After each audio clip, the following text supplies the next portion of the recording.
And the funny thing is, I'm sure a lot of other people have social anxiety, similar to what I have, but you never meet those people because those people are not going to talk to you. Like, I'm not going to go talk to strangers. I wanted to talk to you about my social anxiety today. Very enthralling, I know. My social anxiety causes me to be extremely uncomfortable talking to people, answering the phone, answering the front door, obviously talking to strangers, going to work, even a job that I've been at for years and I know everyone and everyone's friendly. I still get a lot of anxiety just going to work. I guess it feels like elevated heart rate, but more so just this feeling of dread, this feeling of overwhelming dread, and I feel like my blood pressure is rising. I don't know what that feels like, but it just feels tense and dread to the point where I have to think about something else or I'll just like lose my mind. It's not just like I don't want to go to work because I don't feel like going to work. It's I just feel so physically and mentally stressed out about it. So I guess that this is a real thing, social anxiety, that other people have too, although I've never met anyone who has been like me or known that they've been like me. I don't know if it's something I was born with or if it is from social conditioning. I feel like it's from being picked on a lot as a child because I do recall my dad telling me that I used to want to go to school before I was able to go to school. I was too young. My sister went to school, and I would run up to the school bus and try to get on the school bus. And the bus driver used to call me Smiley because I guess I was always smiling. And as soon as I went to school, there was no more smiling because I became the kid that everyone laughed at and made fun of. And yeah, my entire school life was torture. I had no friends.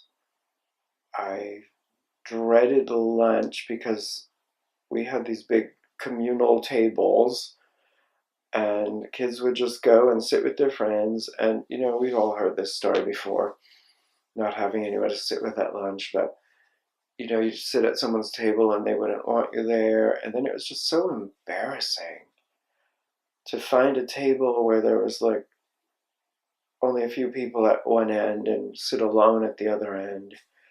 And I just felt so embarrassed about it. Often, if I could, I would sneak out and just hide in the bathroom during lunch so I didn't have to deal with it. It's just, yeah, I just felt so uncomfortable. Even in college, I was, I mean, all the way into college, I never would eat in the dorm dining hall because I just didn't have anyone to sit with. And even in college, I mean, you could just bring a book and you could be studying while eating. But I would just go and grab some food if I was brave enough to go and actually grab some food and just go back up to my room and sit and eat alone in my room. I'm fine with, for example, going to a store and, talking to the cashier. You don't have to talk to the cashier generally. You just say hello and thank you and you're good to go. You don't have to make conversation. And that's fine. And, business things like that where I just have someone helping me and I can just thank them and smile at them, and then that's fine. That doesn't bother me at all. It's just when there's no defined structure to it, when there's no defined roles to play, like customer and server or customer and cashier. Yeah, I can't. I just feel so uncomfortable. And obviously, you have a drink or two, and sometimes that will help. But I don't like to drink that much because I just don't feel good the next day. It's not good for me. I try to be very health conscious, and that's not. The next day, I feel all dehydrated and sick and tired and unproductive. So, that's not a solution.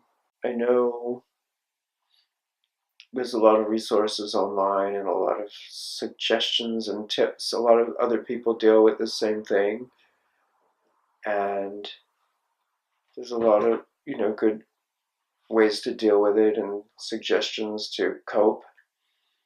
Everything about you that makes you different, there's something positive about it, right? I mean, that's who I am. I don't know. And it's like I want to be that person. I always wanted, when I was a child, I remember thinking of being an adult and being that person that has an apartment and everybody goes like at friends. Everybody hangs out at the apartment and they all just drop in and that sort of thing. But that's not my reality. It's more like me sitting here alone by myself, either stressing out because I'm trying to do something productive and I can't bring myself to do it, or I try to do it and it doesn't work, or it fails, or I just want to do something and I get really motivated, and then as soon as it's time to do it, I'm just over it and I'm just not enthusiastic anymore. I'm thinking like this is going to be so great, and I get excited about it, and then as soon as I do it, I'm like, that wasn't so great. What was the point of that story?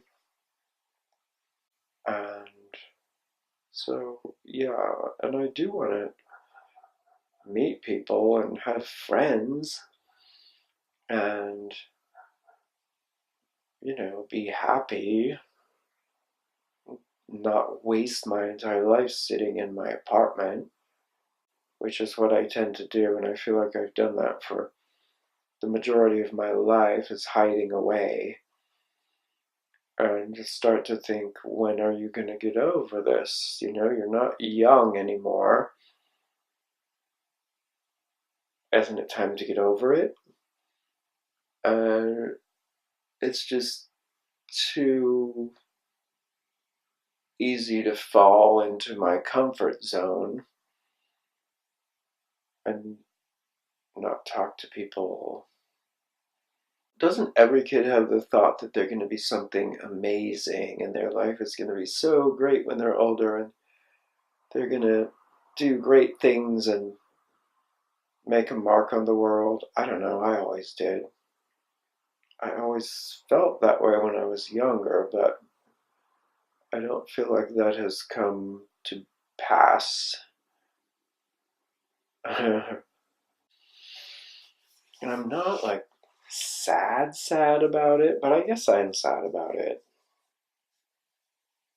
I mean, wasting your life is not a good thing. I mean, even people that aren't, like, I have a friend who is very outgoing and he does things. He plans parties. He goes places. Keeps in touch with his old friends. He goes on trips. He, you know, lives his life.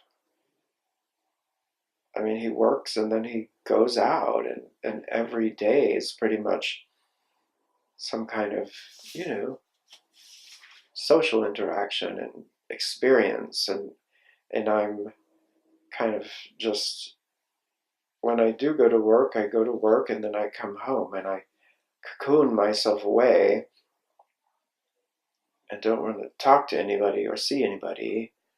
And it's not even like I'm growing or being productive at home or introspective. I'm just kind of hiding.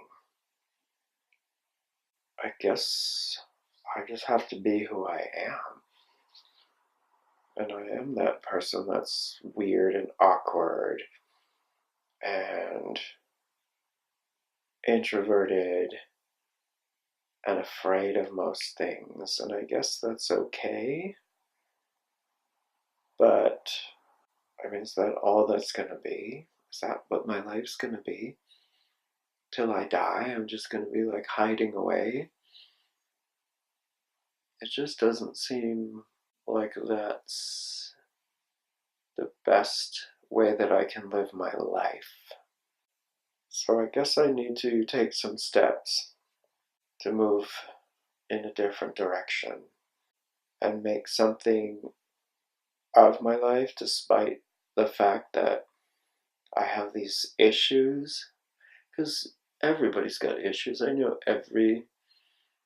there cannot be one person on the earth that's alive that doesn't have some kind of emotional, mental issue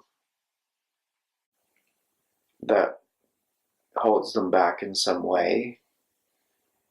So that's my issue. Well, I have other ones too, but that's one of my issues. But I just, I'm going to keep going and trying